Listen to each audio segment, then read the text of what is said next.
નમસ્કાર દર્શક મિત્રો, આપ જોઈ રહ્યા છો સયાજી સમાચાર। હવે જોઈએ અગત્યના સમાચાર।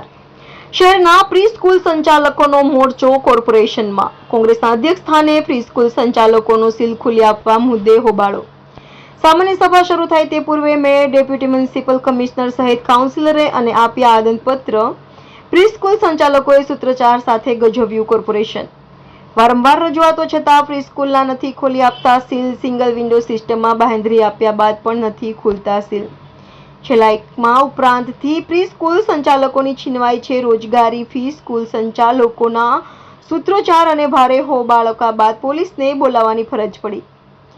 મહિલા સશક્તિકરણની વાતો કરતી સરકારે મહિલાઓને કરી રહી છે બેરોજગાર। ઋત્વિજ જોશી, રિપોર્ટર આશીષ ન્યાતી, સયાજી સમાચાર, વડોદરા।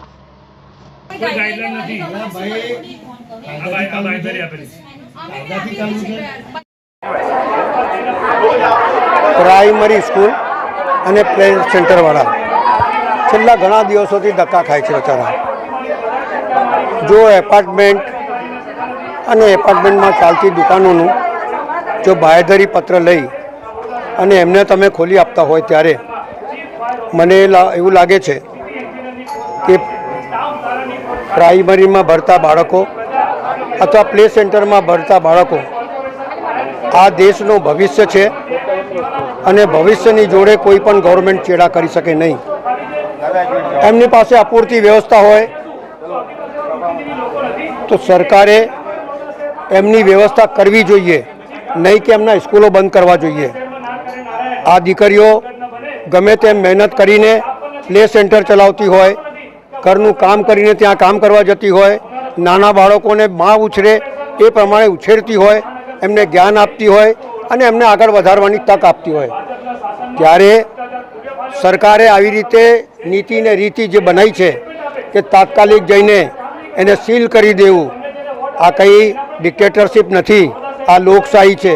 લોકશાહીમાં બધાના પ્રશ્નો હલ કરવા પડે, એમની વાતોને સાંભળવી પડે। નહીં વાત સાંભળવાની, નહીં કહેવાનું, અડધી રાત્રે જઈને લોક કરાવી દેવાનું। અને એમાં પણ દોલત તલવારની નીતિ જેવું અમુકની સ્કૂલ ચાલુ રાખવાની, અમુકની બંધ કરી દેવાની। જેમ પેલા એમના પ્રમુખે કીધું છે ને કે જ્યાં વોટ નહીં મળે ત્યાં કામ નહીં કરવાનું, જેમના ઘરમાંથી પૈસા લઈને આવ્યા હોય। આ પ્રજાથી ચાલતી કોર્પોરેશન છે, લોકોના ટેક્સ વડે ચાલતી કોર્પોરેશન છે અને કોર્પોરેશનની અંદર તમામ લોકોનું હક છે અને હક તો અદા કરતા નથી। આખા વડોદરા શહેરમાં પાણી ગંદુ આવે છે। મારું માનવું છે કે આ દીકરીઓ જે આવી છે, જે પ્લે સેન્ટર ચલાવે છે, આ બધાના તાત્કાલિક ધોરણે આજકાલમાં બધા પ્લે સેન્ટર ખોલી જવા જોઈએ। સરકારે જે વ્યવસ્થા કરી હોય એ કરે, સ્કૂલ ઉપર સ્કૂલ અથવા પ્લે સેન્ટર ઉપરને દબાણ ના કરે, પ્રેશર ના કરે।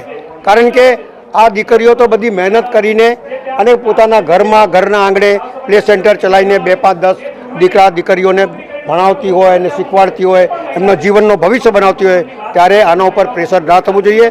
કોંગ્રેસ પાર્ટીએ કીધું છે અને આવેદનપત્ર આપ્યું છે કે ભાઈ તાત્કાલિક એમની જે પ્લે સેન્ટરો છે, એમની નિશાળો છે, ખોલી આપો, નહીં તો આગળની કાર્યવાહી અમને કરતા આવડે છે, અમે બતાડીશું કે આગે હોતા હે ક્યાં। તમે એકને જોઈને બધાનો બંધ કરો એ ચાલે નહીં। સરકારે જાતે વ્યવસ્થા કરવી જોઈએ, નહીં કે એમની પાસેથી ખર્ચો કરાવવો જોઈએ।